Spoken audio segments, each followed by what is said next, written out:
Meus irmãos, eu gostei muito da experiência daquelas 2 tardes que o pastor Henrique já denominou de paredão teológico, né, onde a gente elimina as nossas dúvidas com relação a alguns assuntos da palavra de Deus. Eu fui tão abençoado que hoje eu preparei uma meditação nesse estilo de bate-papo de perguntas e respostas. Hoje a gente inicia uma série de mensagens sobre dízimos e ofertas. Esse é um assunto daqueles vitais para uma caminhada saudável com o Senhor. E, ao mesmo tempo, um assunto não muito popular. Por quê?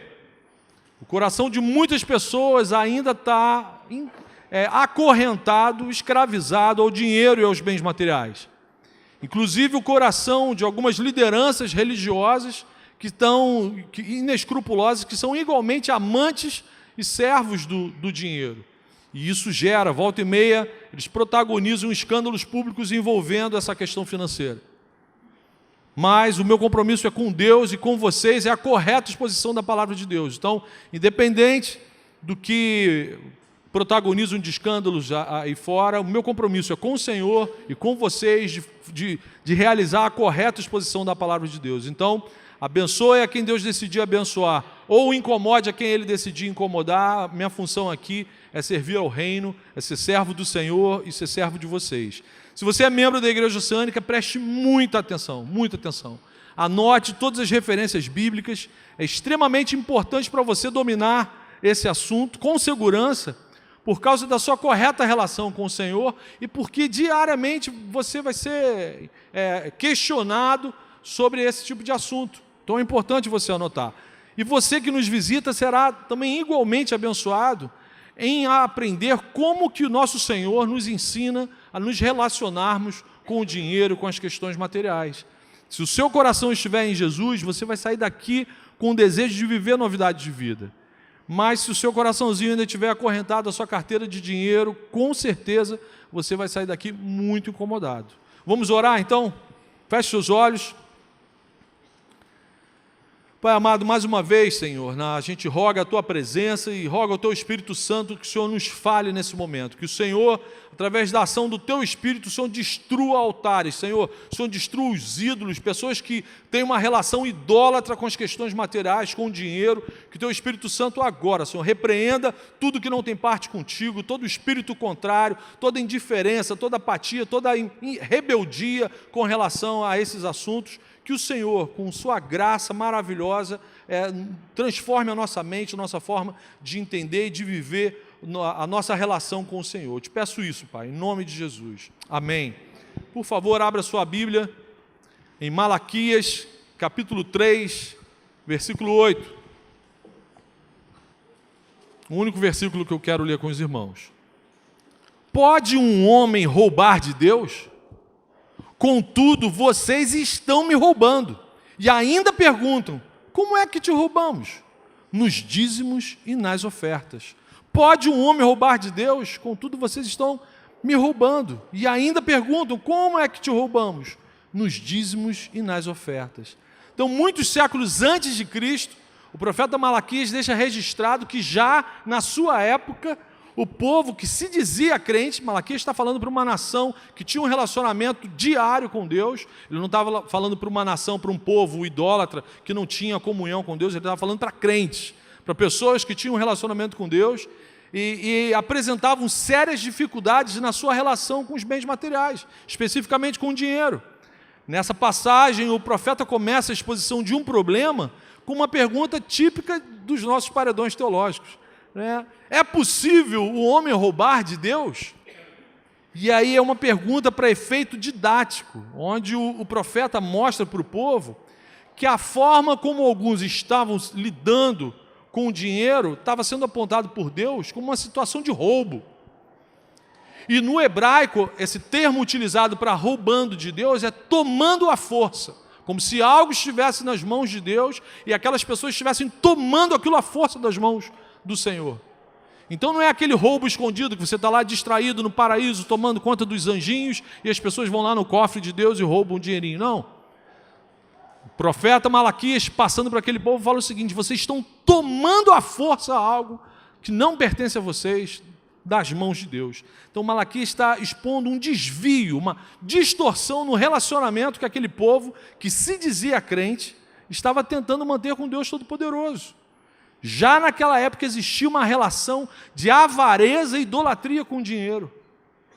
Mas afinal, o que é dízimo? Dízimo, literalmente falando, é a 10ª parte. Um décimo significa décimo. Biblicamente, é a entrega de 10% do sustento que Deus chega a vir às tuas mãos, do todo que Deus permite que chegue às suas mãos, para você administrar, para você dar dignidade para a sua família. 10% disso, Deus pede que você devolva a Ele como uma manifestação de gratidão, uma atitude de adoração, de louvor, de alegria. A prática de entregar uma parte daquilo que chega às nossas mãos para uma autoridade, para uma pessoa acima da gente, é vista pela primeira vez em Gênesis 4. Gênesis 4, acabou de acontecer a queda. Gênesis 3, o homem e a mulher pecaram, foram expulsos daquele relacionamento saudável com Deus. Mas em Gênesis 4 a gente encontra Abel trazendo as primeiras partes gordas, partes boas, ricas do seu rebanho, entregando ao Senhor, e o Senhor aceita isso, aceita a sua oferta.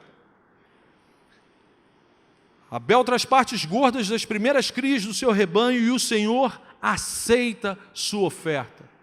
E a primeira passagem que a Bíblia cita especificamente a palavra dízimo está em Gênesis 14, 20.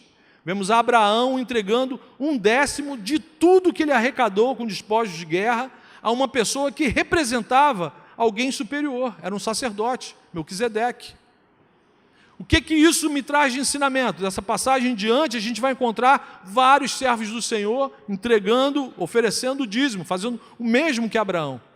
E nessa época não existiam as leis, de Moisés, as leis mosaicas, os 10 mandamentos, não existia nenhum código levítico, e não existia igreja, mas já existia o dízimo, já existia o reconhecimento de que todo que chega às minhas mãos, na verdade, nada daquilo é meu, nada daquilo me pertence. Qual era o ensinamento transmitido? O que Deus queria que aqueles homens entendessem, que nós todos entendêssemos? Deus é o Criador de todas as coisas que há no universo, meus irmãos, tudo. Tudo que nós temos pertence a Ele. Na verdade, nós não somos donos de absolutamente nada, somos mordomos. Lembra do Alfred, do Batman? Mordomo, a primeira figura que me vem à mente é o Alfred. É alguém que cuida com muito zelo, com muito cuidado, com muito carinho de algo que não lhe pertence. Desfruta daquilo, poxa, o Alfred morava na casa, na Batcasa. Tinha acesso à Batcaverna, ao carro do Batman, aquele uniforme bonito, mas nada daquilo pertencia a ele. Ele é um mordomo, é alguém que cuida com zelo daquilo que é confiado às suas mãos. O ser humano não é dono de nada, não somos detentores da vida, não somos controladores dessa mistura de ar que acontece no nosso pulmão. A gente não tem controle sobre isso. Na nossa saúde, de nada. Então a saúde que você tem é do Senhor, o Senhor que te concede. O trabalho que você tem para dar dignidade à sua vida e à vida da sua família, é o Senhor quem te concede. Então a gente não é dono de absolutamente nada. Esse é o ensinamento. Devemos tudo ao Senhor. Eu preciso me voltar para o Senhor tendo essa sensação de dívida, de reconhecimento de que tudo que eu sou, tudo que eu tenho, tudo com que eu me relaciono, pertence ao Senhor. E aí eu retorno a Ele parte do que eu recebo como uma forma agradável de louvor, como uma demonstração de reconhecimento, de alegria. Isso é dízimo. No entanto, o Senhor nos permite administrar um percentual relevante do todo que Ele nos dá.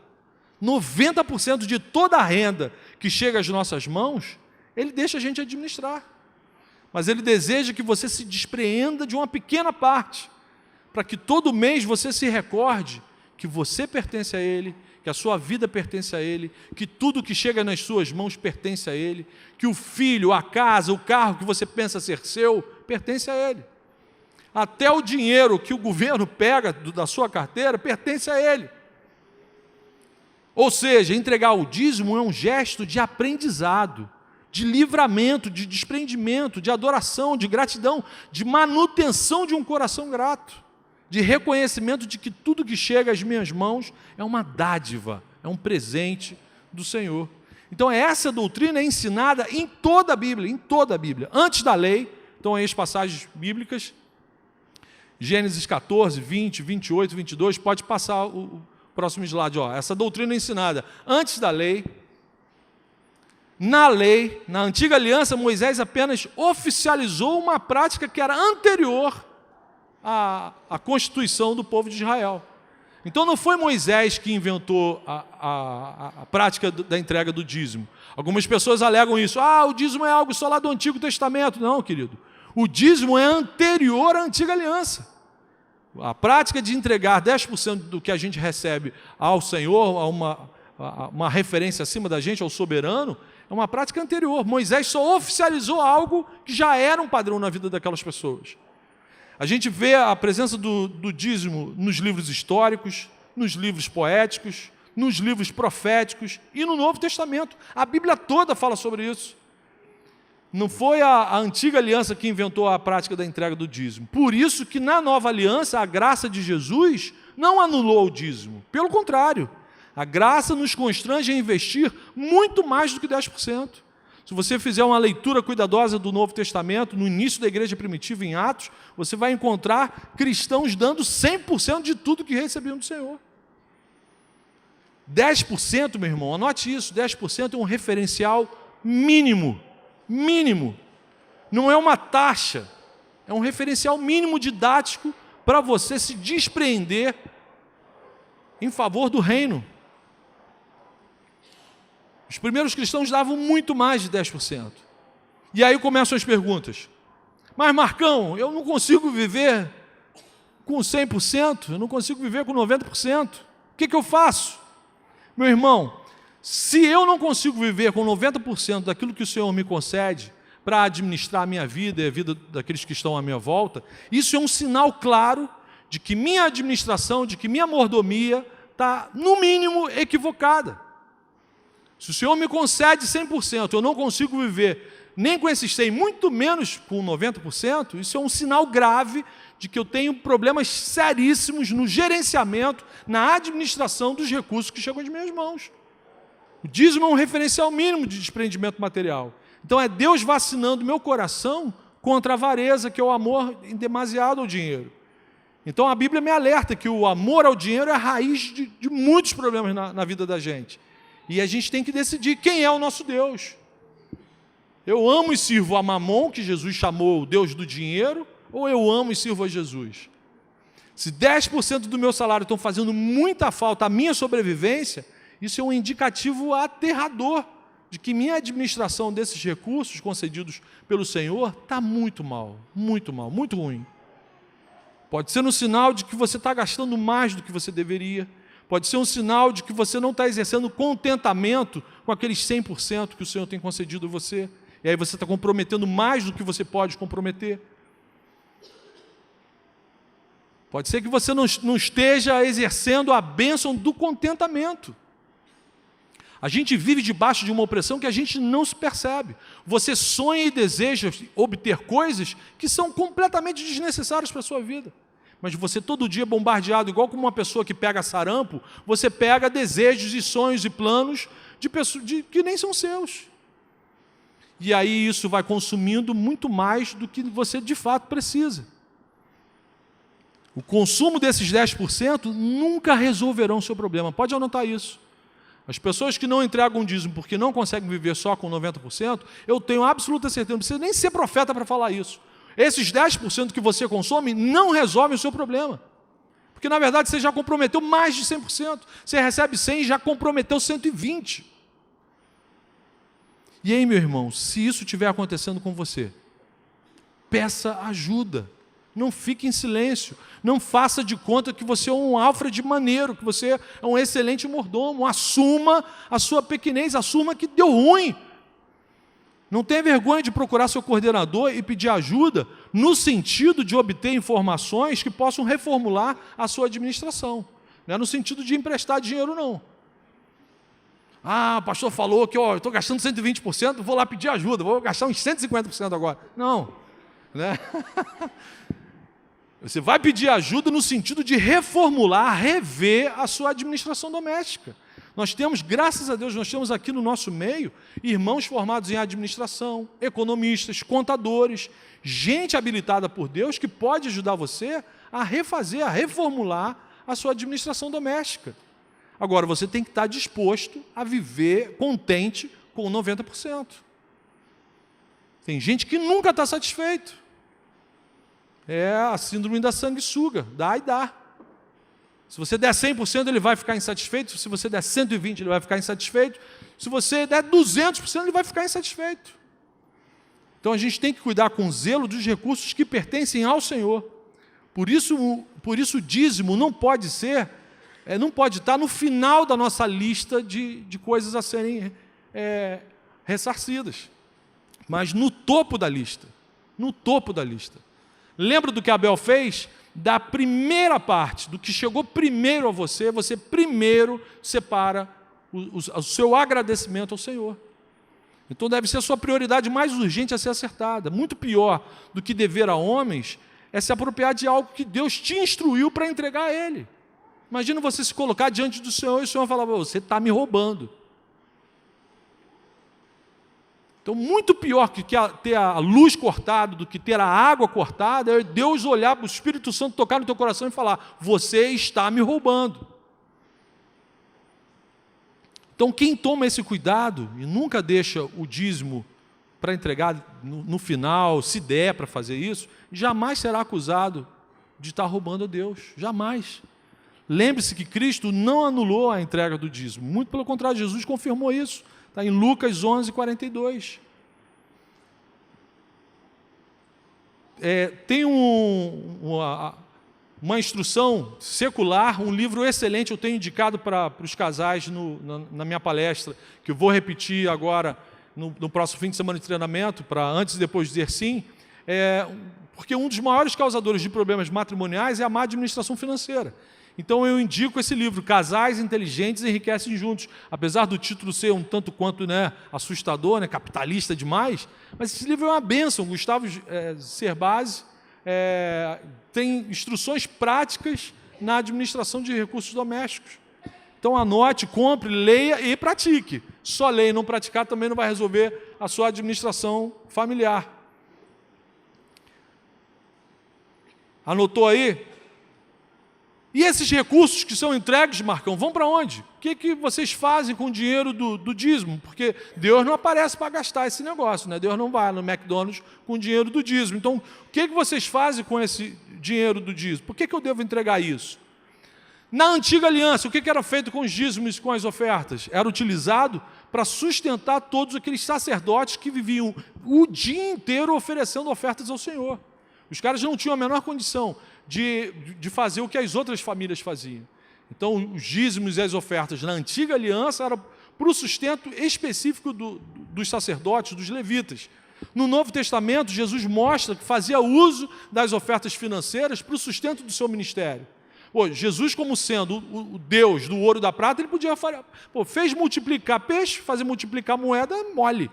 Pega esse saco aí, sacode, está vendo? Agora sacode mais. Agora está pesadão, agora não dá mais para sacudir. Jesus podia fazer isso.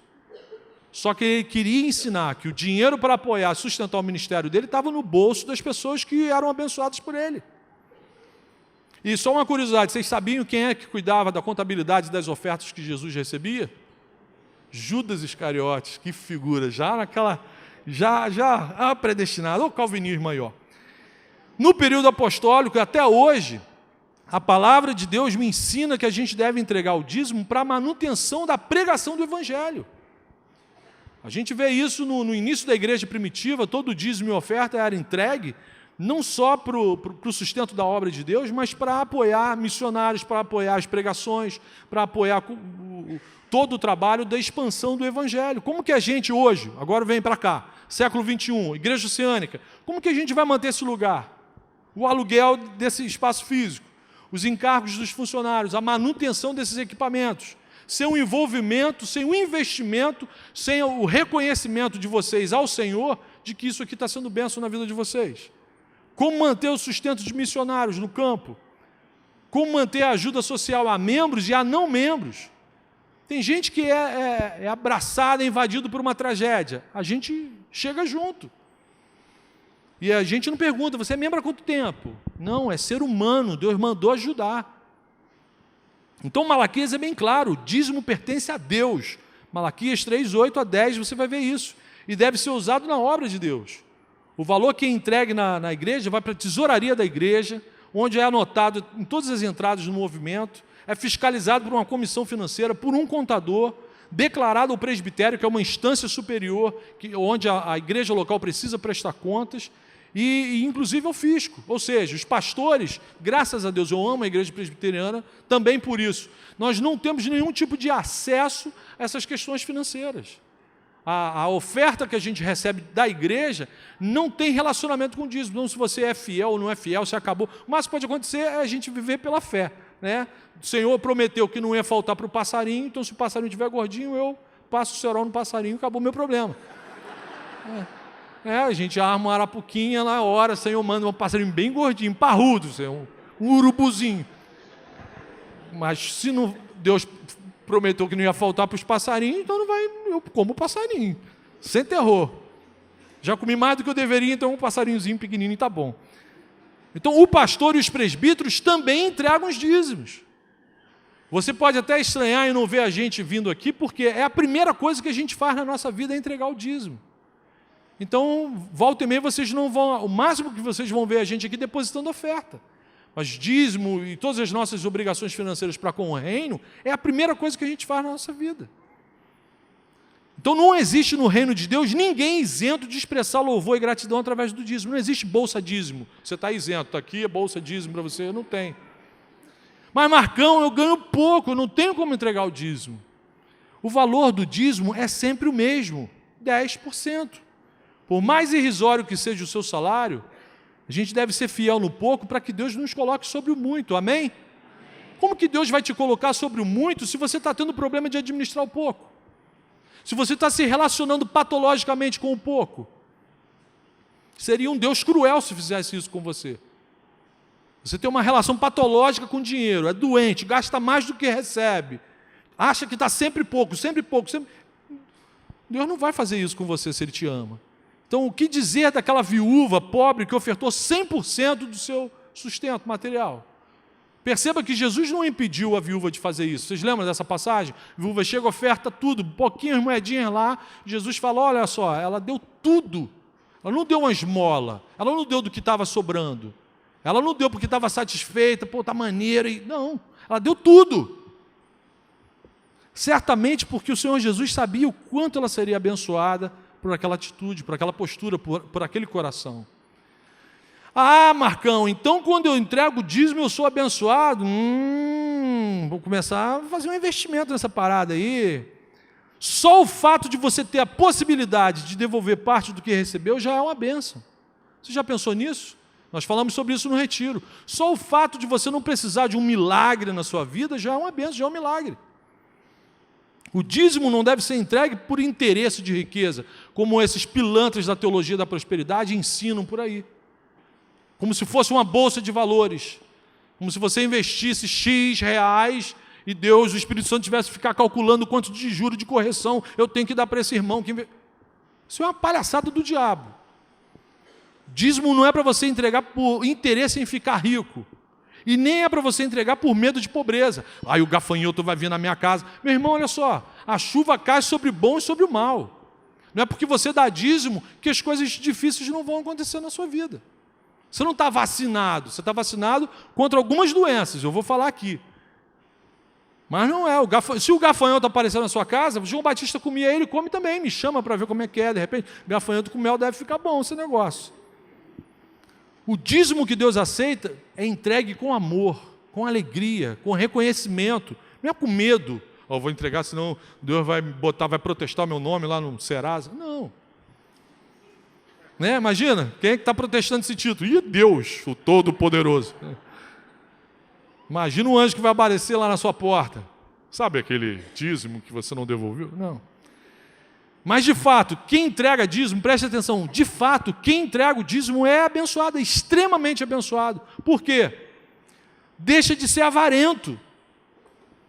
O Senhor nos protege, Ele nos vacina contra esse pecado da avareza, que é o amor em demasia ao dinheiro. Olha as passagens aí, anota as passagens. Você vence a idolatria ao dinheiro. E você adquire o privilégio de participar da manutenção da pregação do reino de Deus, do ensino formal do Evangelho. É ou não é abençoado? Claro que é abençoado. Deixa de ser avarento, vence a idolatria, recebe do Senhor o privilégio de falar: eu invisto a minha vida no reino. Parte do meu suor, do meu sangue, da minha energia vital está investido no reino. E quando você chegar na eternidade diante do Senhor, você não vai chegar lá só de falar: oh, eu era um dizimista fiel. Não, você vai chegar com vidas, pessoas que através do seu investimento tiveram acesso ao conhecimento da palavra de Deus. Você vai chegar com frutos para mostrar para o Senhor. E se eu não der o dízimo, eu vou ser amaldiçoado, Deus vai me castigar? Vai mandar o gafanhoto, o gospel me pegar? Tem pastor que fala isso, tá? Tem igreja que fala isso. Está vendo? Seu carro está dando problema? O gafanhoto. A pessoa fica até com... vê um barulho... Aí pensa que não é barata mesmo, voando dentro de casa. Deus não vai te castigar por má administração financeira. Deus não vai te castigar. Ganhar 100 e gastar 110 já é um tormento, já é um castigo. Ser mau administrador financeiro já é uma tragédia. Se você não tem devolvido essa parte dos recursos que chegam em suas mãos por má administração financeira, o interesse do Senhor é te dar sabedoria, é fazer com que você consiga administrar esses recursos com sabedoria, para manifestar zelo e cuidado na relação com Ele. Contudo, preste atenção, se você tem recebido do Senhor cuidado fiel da parte dEle, se você tem recebido do Senhor recursos para dar dignidade à sua família, à sua vida, você tem consciência que deve entregar o dízimo ao Senhor e não faz, com certeza, se Deus te ama, Ele vai te disciplinar. Se de fato você é filho de Deus, a palavra me garante que Deus disciplina o filho que ama, o filho desobediente que está cometendo um pecado deliberado. Se você é filho de Deus, Ele vai te disciplinar. Amado, o fato de um ser humano ser avarento, por si só, já é uma maldição. O fato de um ser humano se relacionar com bens materiais, como se aquilo ali fosse uma divindade, já é uma maldição. Você que ainda quer ser mais castigado que isso? O amor ao dinheiro é a raiz de tudo que é de maligno na vida daquela pessoa. Provérbios 11, versículo 24. Há quem dê generosamente e vê aumentar suas riquezas. Outros retêm o que deveriam dar e caem na pobreza. Um ser avarento é um ser pobre, miserável. A única coisa que talvez ele tenha é dinheiro, mais nada. Esse é o efeito, a consequência do pecado na vida do avarento. Deus não abençoa pessoas avarentas. Deixar de devolver ao soberano Senhor, o Deus Todo-Poderoso, Criador do Universo, e ser considerado como alguém que rouba, alguém que toma a força do Senhor, aquilo que é do Senhor, para mim isso já é uma maldição, é um castigo cósmico. Tá bom, Marcão, beleza, mas eu posso administrar o dízimo do meu jeito? Posso administrar o dízimo de outra maneira? Eu sou obrigado a entregar o dízimo na igreja? Eu posso dar o meu jeito com o meu dízimo? Não. Nem eu, nem você, a gente pode administrar o nosso dízimo, porque isso não é nossa função. Não nos compete. A administração dos dízimos é a atribuição dos presbíteros da igreja. Os presbíteros, diga-se de passagem, que você elegeu. Você orou, pediu orientação ao Senhor e você elegeu. Então, nossa obrigação é apenas entregar o dízimo ao Senhor no local onde a gente é abençoado, onde a gente recebe alimento espiritual para a nossa caminhada. E aí sim, você vai orar pedindo que o Espírito Santo oriente a administração desses recursos. Mas nem eu e nem você temos a liberdade, base bíblica, para administrarmos o dízimo do jeito que a gente quiser. Não podemos usar o valor do dízimo para comprar algo que a gente julgue necessário para a vida de uma outra pessoa. Eu posso e devo alertar o conselho: eu estou ciente de uma família que precisa da nossa ajuda assim, assim, assim, assim.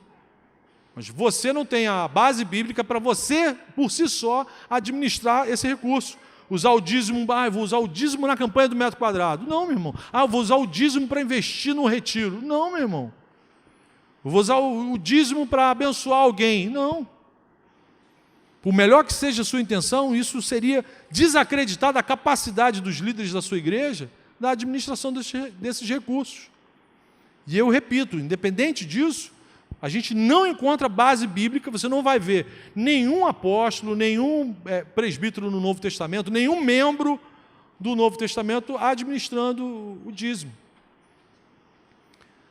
Agora, outra questão.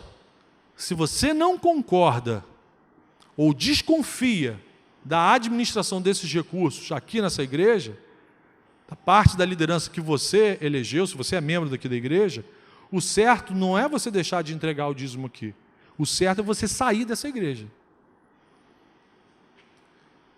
Se você é membro dessa igreja, é abençoado aqui nesse lugar, Deus fala com você através desse púlpito, e você, por alguma desconfiança, algum descrédito, não entrega o seu dízimo por discordar ou não acreditar na seriedade, na administração desses recursos, meu irmão, por favor, congregue em outro lugar. Agora entrega o seu dízimo em outra igreja, mas saia daqui. Eu não quero participar, não quero estar debaixo num lugar onde alguém rouba a Deus e fica congregando aqui perto de mim. Eu não serei pastor de alguém que rouba a Deus. Não quero ser. Não quero estar debaixo, não quero estar próximo de alguém que rouba a Deus, não quero. Então o certo é, se você tem alguma desconfiança, você não é obrigado a acreditar em tudo. Aqui nessa igreja a gente tem acesso a toda a nossa liderança. Como eu já passei por algumas denominações, nunca tive. Tinha denominação que eu achava que o pastor era um astronauta, que não podia chegar perto. Né? Aquela coisa, Aqui é gente comum, carne e osso, mais banha do que carne, né? Mas é de verdade, você pode mexer. Mesmo assim, você não é obrigado a concordar. Agora, não concordando, desconfiando, por favor, vá congregar em outro lugar. Saia daqui, tente viver o seu cristianismo de forma saudável em outro lugar, mas não roube Deus aqui. Conclusão: ter e manter um hábito fiel de se desprender mensalmente de uma pequena parte do dinheiro por amor ao Senhor, meu irmão, isso é bênção, é maravilhoso, é abençoador. Você se desprender de algo que tenta todos os meses te acorrentar é abençoador.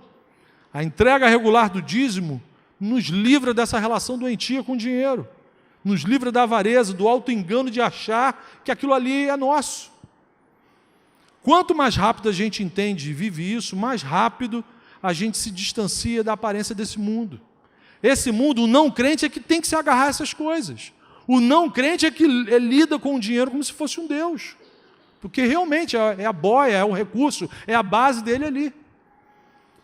Agora, quanto mais a gente entende essa questão do nosso relacionamento com os bens materiais, mais rápido a gente fica parecido com um discípulo de Cristo. E um conselho pastoral, meu irmão, em qualquer dúvida, em qualquer demanda sobre esse assunto, prefira sempre a liberalidade. Prefira sempre a liberalidade. Recebi uma herança, não sei, dou dízimo, não tem como ligar para o Marcão, o que eu faço? Prefira sempre a liberalidade.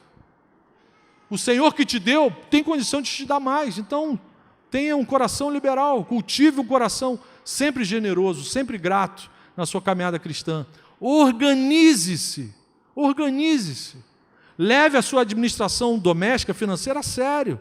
Se for necessário, faz o que eu falei, solicita ajuda dos seus irmãos, compra lá o livro do Gustavo, abençoa o Gustavo, lê e pratica aquilo. Agora, priorize, separe o dízimo assim que o seu recurso chegar às suas mãos.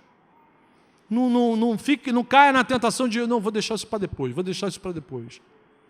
Não seja ingrato, não seja insensato, não tome nada à força do Senhor. Amém? Em João, capítulo 3, para encerrar, João 3, 27, João Batista diz deixa registrado um versículo maravilhoso.